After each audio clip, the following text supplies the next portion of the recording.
আজি মই এটা নতুন ৰেচিপি বনাম। তাৰ কাৰণে লৈছোঁ এয়া বুট মুগ। এয়া মই বুট মুগৰ পেষ্ট এটা বনাই লৈছোঁ। তাত মই মিক্স কৰিম। নিমখটো আগত দিয়া নহ'ল, সেইবাবে ইয়াতে দি দিছোঁ 1 চামুচ নিমখ। এয়া দিছোঁ মই হালধি গুড়ি।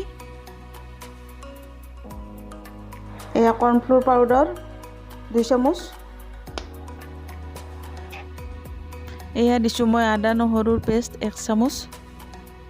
আৰু এয়া দিছোঁ জলকীয়াৰ গুড়ি। এইখিনি এতিয়া মই ভালদৰে মিক্স কৰি ল'ম।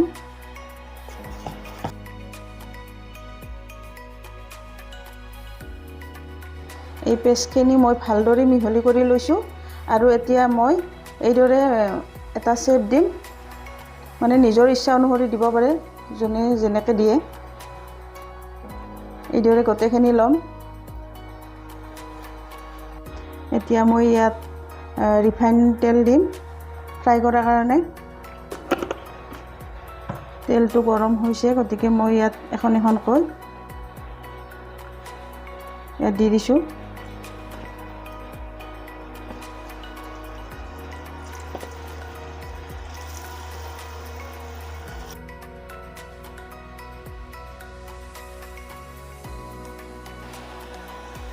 এয়া মই এখন এখনকৈ চাই লৈছোঁ হৈছে নে হোৱা নাই। হৈছে, ঠিকে আছে।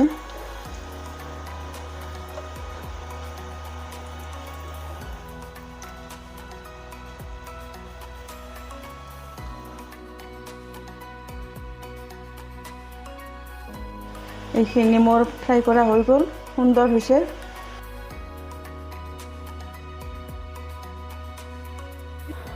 এইখিনি মই ইয়াত গোটেইখিনি ৰাখি দিলোঁ। আৰু ইয়াত যিখিনি তেল ৰৈ গৈছে ৰিফাইন, তাত মই এতিয়া দিম আৰু অকণমান আদা নহৰু পেষ্ট। এইখিনি ভালদৰে লাৰি দিছোঁ। বেছি দিব নালাগে, কাৰণ আগতে পেষ্টটো দিয়া আছে, গতিকে অলপ কমকৈ দিছোঁ মই।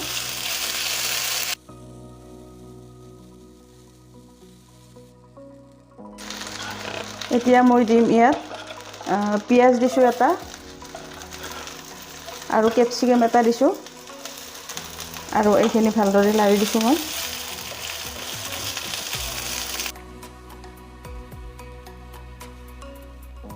ইয়াত অকণমান নিমখ দি দিম।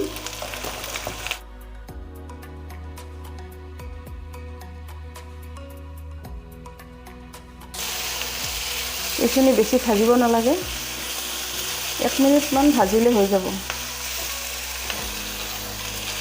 এতিয়া মই দিম ইয়াত এইটো ৰেড চিলি চচ।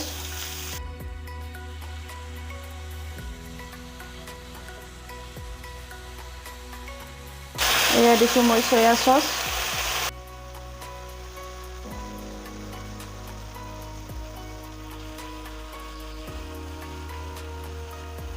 আৰু ইয়াত দিছোঁ মই টমেটো চচ।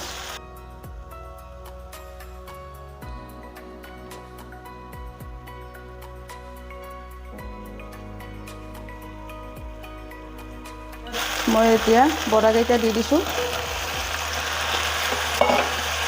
এতিয়া মই ইয়াত অকণমান ধনিয়া পাত ছটিয়াই দিছোঁ। আৰু অলপ সময়ৰ কাৰণে 5 মিনিটৰ কাৰণে ইয়াত মই ঢাকনিখন দি দিছোঁ। এয়া মোৰ সম্পূৰ্ণ ৰেডি। এয়া চাওক, মোৰ সম্পূৰ্ণ ৰেডি হৈ গৈছে। এতিয়া মই গেছটো অফ কৰি দিছোঁ। মছলা বৰা সম্পূৰ্ণ ৰেডি হৈ গ'ল।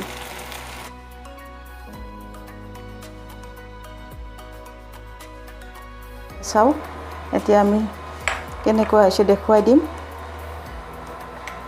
এয়া টেষ্ট কৰি চাম এতিয়া। খুব সুন্দৰ। আপোনালোকেও বনাই খাই চাব, আৰু কেনেকুৱা পায় আপোনালোকে কমেণ্ট কৰি জনাব।